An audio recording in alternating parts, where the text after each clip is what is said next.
Hey, how's it going on? How's it going, everyone? As going to be a continuation of an Ascension Handbook. We're on Section 5, The Field of Spirit, Divine Expression. So, the whole section is actually pretty short. It's only about 4 pages, but it's a lot of interesting, deep stuff in here, especially about us in Source, yet separate from Source. So it's going to be a really interesting chapter. I'm going to just try and just get all the way through it. I'm not sure how much time I've got today. I've got a few things to do, but let's go ahead and just jump right into it and just get as much done as we can. In the previous chapter, we talked about how you got you to where you are. Now let's look at it a little more closely. Everything is organized energy, and spirit is no exception. The source is aware, organized energy. The source is aware, organized energy, on a scale that can be imagined. It is continual playing of the game of knowing itself. It partitions itself. These partitions are analogous to vast thoughts or plans for realities that interact with themselves. They have no names or forms that you would recognize, yet they are aware of themselves as part of the source and also aware of themselves as themselves. Imagine lots of buckets of water suspended in water, and that all of the water is conscious. The water in the buckets knows that it is constantly exchanging with the water outside of the buckets, yet by virtue of its being contained, it is aware of itself as distinct from the water outside of the buckets. Of course, the buckets are imaginary, but they are analogous to the fields that support energy, and the water is analogous to the energy that fills them. Some fields are huge, like the planetary or solar fields, and others are tiny in comparison, like the field of an atom. But all of them contain and nurture the energy of the source. In addition to interacting with the fields, this conscious energy is also partitioned by other distinctions. Frequency. Think about a piano keyboard. All the individual notes are of the same basic stuff, vibrations on wires. But any note implies and contains all of its harmonics and subharmonics, the notes in the same relative positions in higher and lower octaves. In ways impossible to describe, the source partitions itself into energy gestalts that know their unity, yet are aware of the other gestalts that make up the whole. Each gestalt creates subharmonics of itself, each of which is in turn aware of the subharmonics of the other gestalts. So spirit of all frequencies knows itself to be the pure, joyful, creative energy of the source. By virtue of being, the spirit expresses the nature of the source through the fields it generates and the energy that it radiates into them. Take, for example, Ariel. Some of you know this energy as an archangel. Ariel is the function responsible for projecting the field required for the physical plane. The field conductive to energy which is necessary to support the energy as it bursts through into the material plane. At certain points in the field, conductivity is enhanced and the process is more efficient, resulting in physical matter as energy units congregate and coagulate. In less conductive parts of the field, they simply don't, and it is all by conscious agreement. So space is really a collective thought form that you all hold, but holding this thought form of space is just one of your many functions. And at any point in time, the energy performing this function is different from a moment ago. It has already changed while you've been reading this paragraph. So everything is constantly transforming. Energy cannot be destroyed. It can only transform. It's like upon death. Upon death, the energy that we possess, it doesn't die. It is simply transformed. It's stepping out of this third dimensional back into the fifth dimensional, and so on and so forth. It's like having our projected dimensional energy that's coming from all 12 dimensions being projected down to the lowest form, being sucked back up to its highest form. Or it could be just going to from whence we came. I'm like, we came from a certain part of heaven. Be it, they say there's 12 dimensions in this book, and the Bible recognizes 10 heavens. The 10th heaven being the highest. And then this book also references the 12 dimensions, 12 heavens. The higher heavens being just that of unified consciousness. You lose the I in yourself and you become a part of the whole. So the book refers to it as being easy to be lost, to lose your consciousness to the whole and not even, are you even able to return? Now, that's a really good question. If you lose your consciousness to the whole, are you even able to bring it back? That just kind of, it's a mind-blowing thought. And man, my hair is really, really in a mohawk today. Yeah, let's keep going. Let's keep going. We're almost done with this section. If you are called Mary Jones, the energy performing the Mary Jones function, or any function for that matter, changes constantly. Now, Mary's function may be to explore an aspect of motherhood, the use of power in relation to a child or sick parent, or any of a million things that Spirit wants to explore. Also, whatever the function is, the same theme may be repeated across many incarnations from a slightly different perspective in each one. We're all here to take up a task. You know, what point would it be if we didn't learn that lesson before we moved on to another? So, say we incarnated here 100 times. Well, in 99 times, if we didn't get the task that we set out to perform, if we didn't realize who we were by the end of that cycle, then most likely we're going to come back and try and do it again to realize our true nature and our higher self and who we are in relativity to the source and who the source is within us, that water within the bucket that's floating in the greater water. So, if we don't figure that out in, say, this cycle, then we're coming back to re-go over. We're going to go over that whole scenario all over again. It'll just be in a different body. It'll be with probably a different personality, because you got to change up the thought forms. You know, where did I go wrong? What didn't I learn? And where did I start going wrong at? And then, you know, you change your personality type, your energy frequencies, and of course they're always going to be different because the sun, moon, stars, the planetary energies that play a part in our birth are always going to be in a different position.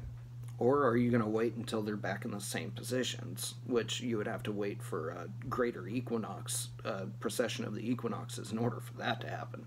So you're going to wait, what, 12,000 years? Something like that. I think it's 2,600 years for each zodiac sign. I could be wrong. Don't quote me on that number, but I believe it's 2,600 years. I'm pretty sure. It might be a little bit off from that. So, you know, so there's 12 and sometimes 13 when Ophiuchus is in, which Ophiuchus is the 13th zodiological sign, and that is present right now, actually, in our skies. We are actually seeing Ophiuchus as part of the 12 zodiological signs.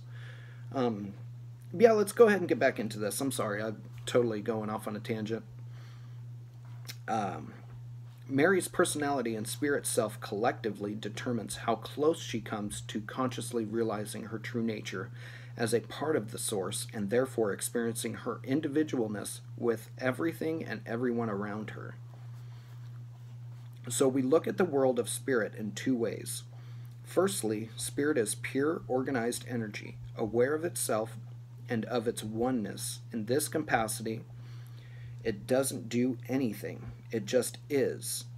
Secondly, we see spirit performing certain functions such as the Mary function, the John function, the Saint Germain function, and of course the Serapis function. The energy performing these functions changes all the time. The portion of spirit performing the Serapis function, for example, is changing constantly, yet it understands the nature of the task and retains the appearance of consistency and continuity. Functions vary in scope. The Serapis function is relatively well defined and makes up a larger function charged with supporting the intellectual clarity needed for fully conscious ascension on a planet-wide scale.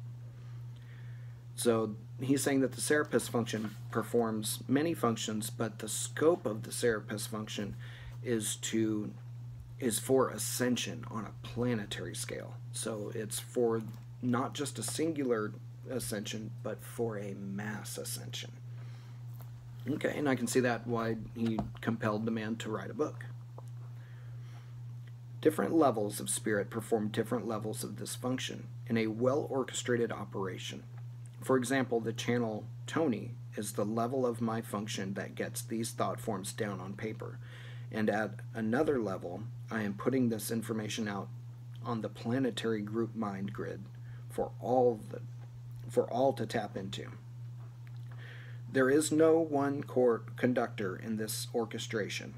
By the way, the units of consciousness serving spirit just know what's going on and blend in at the appropriate level to literally lend their energy. Why this happens, I'm so sorry. Why this happens brings us to the title of this chapter. Spirit has an inexorable impulse to create, maintain, destroy, and create again, and seeks any and every opportunity to do so. Some levels of spirit have a propensity for, say, intellectual creativity, while others prefer to clear away old belief systems to create the way for the new. Destruction is every bit as creative as creativity. It's just a matter of viewpoint. Spirit seeks to express the source. Spirit seeks to express. The source knows itself through its creativity. Your inner spirit self seeks to express through your outer ego self. You created the three lower energy fields of your body and personality to provide arenas for and a means of expression. You packed and are constantly packing energy into these arenas. You have put your ego self into carefully designed situations with parents, school, and friends. Situations that imprinted the ego with beliefs at an early age.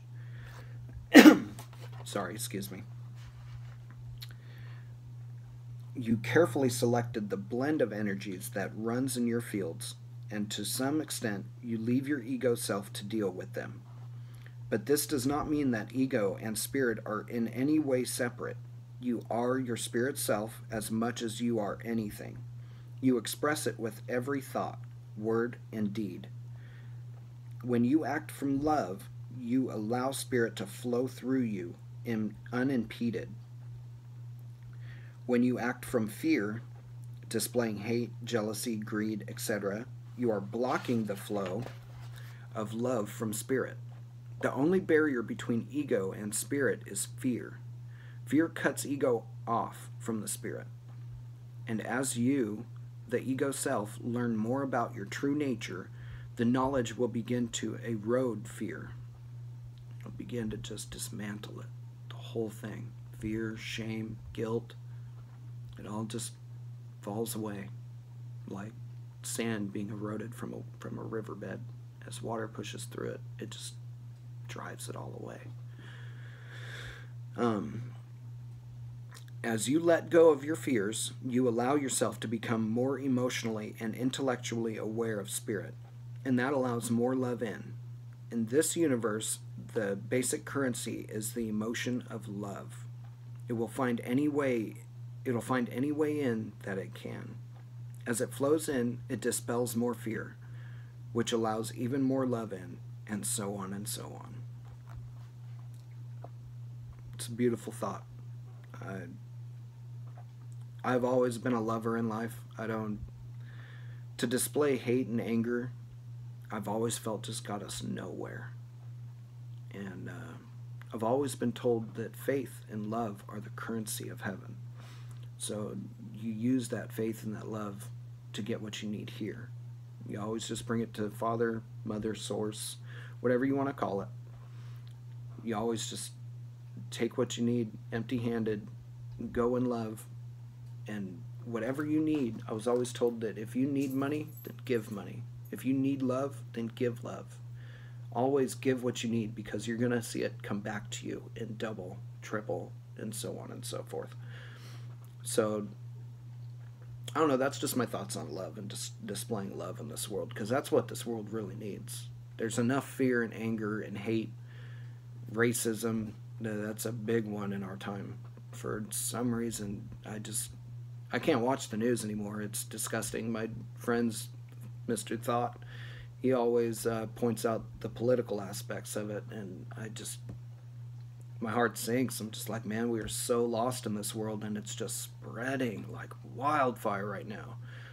You know, I thought we did away with racism back in the 40s, you know, in the 60s. You know, I know that was really bad, especially for our black friends. You know, that's very wrong that people thought that they could treat each other that way and raise themselves up above them and put others below them. That it just blows my mind. But I thought we were beyond that. And now today I see more race wars starting. Political, whether you're Democrat or Republican, there's just so much more to be divided over now. And we gotta just set that shit down. You know, it's going to do nothing for us. Nothing good anyway. It'll do things for us, but it ain't going to be a good outcome. Yeah, it just breaks my heart. It just breaks my heart to see such division. If we could only unite, we could do so much good in this world. Everybody speaks of waiting for heaven to come down to this earth. Well, it's not going to come, because heaven is inside you. The Spirit is inside you. It dwells within your temple, within you. It needs to be shared from within to without. As above, so below. As within, so without. So if you're waiting on something to come from the sky, and you're waiting for Christ to come on the clouds, then you're missing it. You're missing it. It's already happened. You're just waiting for it to happen for you personally, inside, not anything out here. There's not going to be anything up there.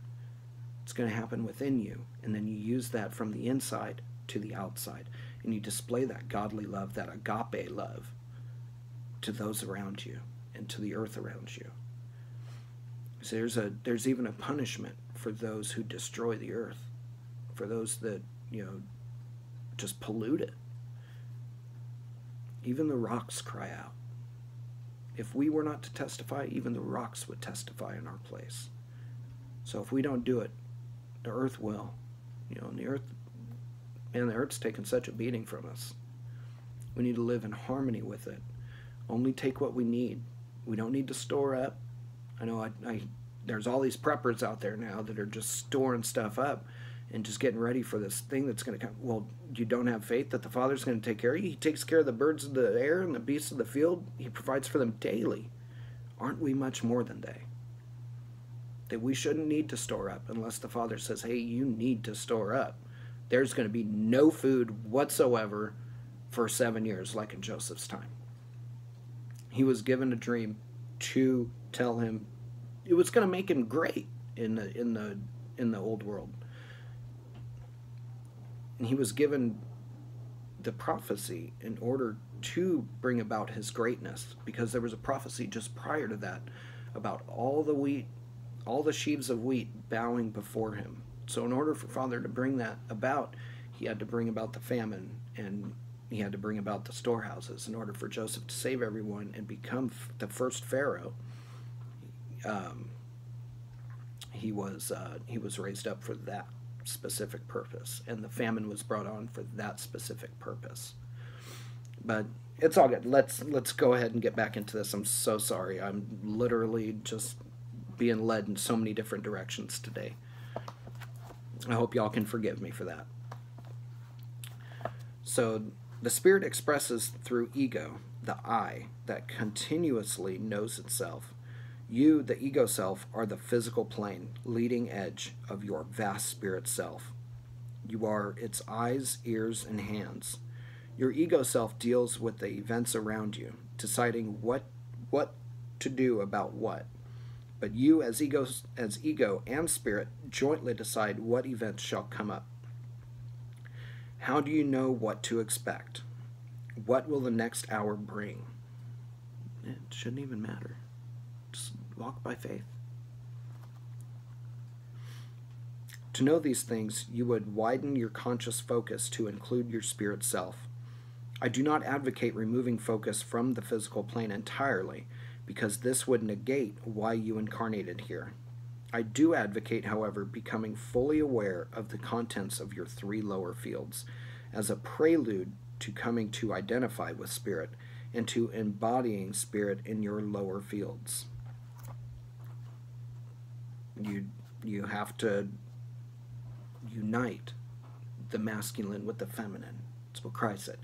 You have to unite the spirit with the ego and balance them, because we're given these emotions as humans and for a reason, because they can help us or they can bring us very low. So you have to be conscious of those emotions and to control them, not allow them to control you. I'm a pretty happy-go-lucky guy all the time. So I guess I'm kind of imbalanced in that, because I see the bad stuff happening, but I'll just shrug it off. So, I have so many things that I'm working on. But yeah, it's all about balance. It's all about uniting the masculine and the feminine, the spirit and the ego, because they both have good attributes. It's just in the way that we use them, or we allow them to use us. So it's all about the choice and just coming to the realization of what is balance.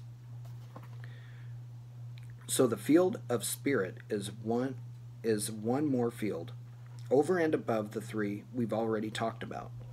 You live within it. But because spirit is not limited by space or time, it is not only around you, as are the lower fields. This aspect of you is everywhere. It empowers your other fields and expresses through them. You are not, therefore, just your personality or outer ego awareness. You are much, much, much, much, much more. Part 2 looks at how you can claim this larger identity and wake up to who you really are. But first, let's close Part 1 by taking a look at 3 areas of pervasive and troublesome myth that abound in the consensus reality, myths about love, truth, and power. That is the end of section 5. I'm going to go ahead and just cut the video here, and I'll go ahead and just upload it. And I'm going to go ahead and just give section 6 just a reread, just to refresh it in my mind. Maybe I'll maybe I'll be able to read it a little bit better. I just feel like I've been reading like crap today. But yeah, I'm really excited. The second part of this book is just amazing. And you know what? Maybe before I do section 6, I'll go through and I'll get one of the exercises out and one of the invocations out, and I'll go ahead and just make a video on that, and that way you guys can start putting some of this to use. Section 2 also does help to reveal why those invocations and incantations are used, and a little bit of pretext to why you need them. And it's just going to be amazing. I'm so excited. I hope you guys are as well. I hope that my reading wasn't too terrible for you. And just remember, you can always go back and just re-listen to it and just get a real strong feel for it. I am working on getting a couple of books. Brother Ninja, he showed me a few books. He actually showed me a segment in a book about chakras that was just mind blowing. I was like, "What is that? What's the name of that book? I need to get it." One of them is Chakras for Dummies. Just laughed so hard. That's awesome. Chakras for Dummies. Oh, I love it. I'm going to be the dummy reading that book. But yeah, you folks, you guys, brothers, sisters, I love you guys. I really do. And I hope you guys are just enjoying this and just getting a lot out of it. Bless you all, and peace be upon you.